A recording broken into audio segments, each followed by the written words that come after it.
Ceci dit, mes chers compatriotes d'ici et de la diaspora, autres étrangers qui vivaient parmi nous, mesdames, messieurs les journalistes, je voudrais dès l'entame de mon propos vous dire que la gouvernance publique de notre pays est depuis l'arrivée de M. Macky Sall en 2012 à la tête de notre pays, rythmée par une série de scandales sordides, les uns plus retentissants que les autres.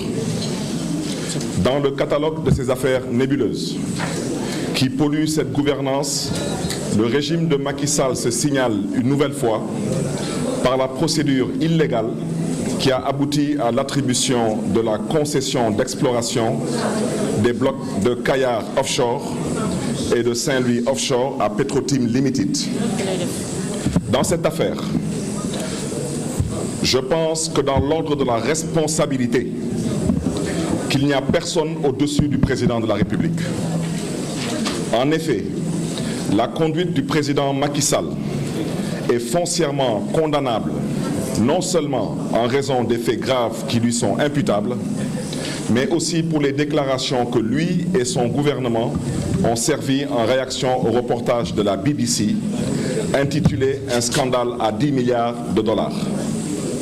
Il n'est pas acceptable qu'après s'être réfugié pendant des années derrière un mutisme confondant et après avoir nié, sans convaincre, la matérialité des faits que Macky Sall tente de diluer son forfait dans un discours irresponsable et indigne d'un président de la République. Alors que l'opinion nationale et internationale s'attendait à des aveux, voire des remords, ou à des mesures judiciaires, fussent-ils tardifs, il nous sert une rhétorique sur le risque de déstabilisation de notre pays par des forces obscures qu'il n'éprouve aucune honte à brandir comme épouvantail. On est loin des ruptures promises et annoncées par l'actuel chef de l'État sur la transparence et la bonne gouvernance, qui a valu au maire de Dakar, M. Khalifa Aboubacar Sall, d'être jugé et injustement emprisonné pour un budget inscrit dans la ville de Dakar et dont l'existence est connue de tous. En tout cas, moi, Barthélémy Diaz, je vous le dis et le jure sur l'honneur, aucune force, aucun lobby, aucune puissance étrangère, de quelque origine que ce soit, n'est derrière moi dans cette affaire comme dans toute autre ailleurs. Mon attitude, ma détermination me sont dictées que par le souci de l'intérêt supérieur de la nation et des populations sénégalaises. Dans une démocratie, la transparence et la bonne gouvernance constituent des éléments essentiels de la stabilité. Or, on constate désespérément, depuis quelques années au Sénégal, des entorses graves à l'état de droit, comme ce fut le cas avec les dernières élections, où j'avais eu l'occasion de démontrer, preuve irréfutable à l'appui, le hold-up électoral qui a permis à M. Macky Sall de s'accaparer illégalement d'un second mandat.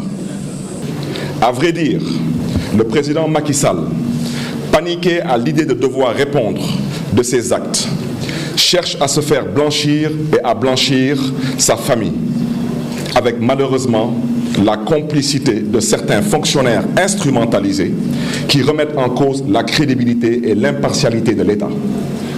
En portant en première ligne des hommes guidés par le souci de la préservation de leurs privilèges, qui cherchent à sortir leur mentor de l'impasse dans laquelle l'a plongé sa cupidité.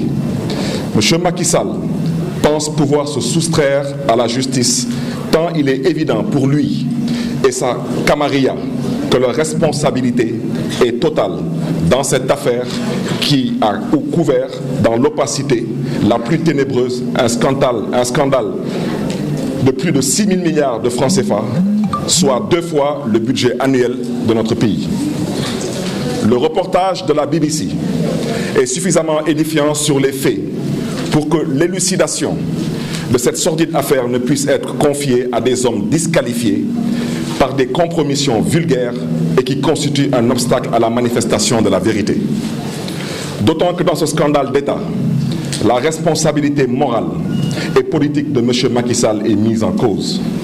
Si sa responsabilité pénale, et comme je le pense personnellement, est engagée, il faudrait faire évoluer notre législation au-delà de la simple disposition constitutionnelle sur la haute trahison pour clarifier les conditions de la mise en jeu de la responsabilité pénale du chef de l'État dans l'exercice de ses fonctions.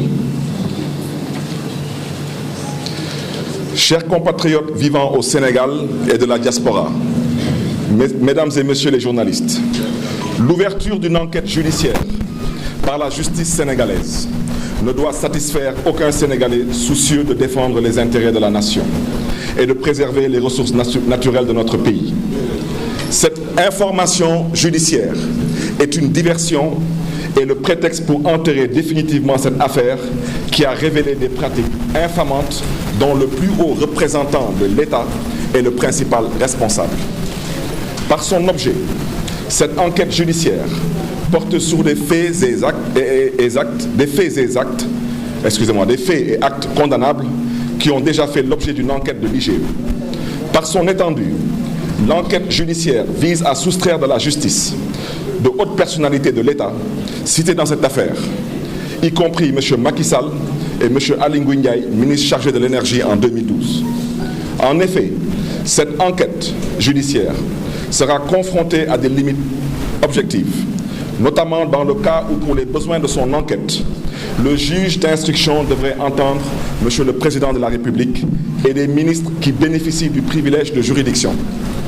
Nous sommes en face de malfaiteurs, de voleurs et de spoliateurs de nos ressources, sur qui pèse un faisceau d'indices graves et concordants avec un mélange explosif de potentiels délits de corruption, de prise illégale d'intérêts, de faux en écriture publique et privée, de détournement de deniers publics, de délinquance économique et financière, mais surtout d'associations de malfaiteurs. Autant de probables infractions qui interdisent toute forme de tergiversation. Je terminerai bien sûr en disant que nos dirigeants actuels n'ont pour vision que l'intérêt, pour ne pas dire que leur intérêt. Peu de considération morale sur les moyens, guerre de contraintes d'opinion, mais une forme de cupidité extraordinaire. Il faut donc aller à l'essentiel, exiger toute la lumière et surtout être ferme sur la récupération de nos avoirs spoliés. J'invite le peuple sénégalais à ne rien céder sur la spoliation inacceptable de nos ressources pétrolières et gazières. Il faut mesurer à sa juste valeur l'ampleur de ce scandale.